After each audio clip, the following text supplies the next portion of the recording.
වයස අවුරුදු 30ක් ඉක්ම වූ ඇය වෘත්තියෙන් ගුරුවරියක්. ඉතාමත් රෝමත් ඇයගේ දිහා එකවරක් බැලූ කෙනෙක් තවත් වරක් බලනවා කියන එක නම් රහසක් නෙවෙයි.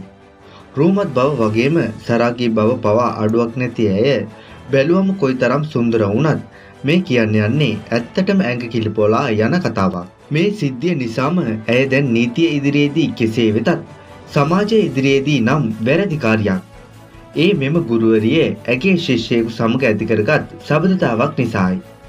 පාසලේ තැන් තැන්වලදී මේ ප්‍රේම ජවනිකාව නොදැක්ක කෙනෙක් නැති තරම්. කාලයක් යනකොට මේ කතාව හැමෝම දන්නා ප්‍රසිද්ධ රහසක් බවට පත් වුණා. ඔන්න මේ හේතුන් නිසාම ඇයගේ පෙම්වතා ඇය සමග තිබූ සම්බන්ධය නවත්තන්න තීරණය කරලා. ඇයගේ මේ වැඩවලින් ඔහුට ඇති වුණේ පුදුමයක් නෙවෙයි, කම්පනයක්. මේ තරම් වයසක දරුවෙක් එක්ක ප්‍රේම සබඳතාවක්. මේ පෙම්වතාත් නිරූපණ ශිල්පියෙක්. ඉතින් ඔහුගේ කඩවසම් භවයේද අඩුවක් තිබුණේ නැහැ. කෙසේ වෙතත් ඇයගේ මේ අසාමාන්‍ය හැසිරීම නිසා ඇය දැන් බොහෝ දෙනා අතර හුදකලා වෙලා. තවමත් ඇයගේ රැකියාව තියෙන එකත් එක පැත්තකින් පුදුමයක්. කෙසේ වෙතත් මෙම ගුරුවරිය සිය පෙම්වතා සමග ගත කරන කාලයට වඩා වැඩි කාලයක් ගත කරනු ලබන්නේ අදාළ පාසල් සිසුවා සමග බව දැන් කවුරුත් හොඳින් දන්නවා. එම පාසල් සිසුවා මෙවර උසස් පෙළ විභාගයට පෙනී සිටින සිසුවෙකු වනවා.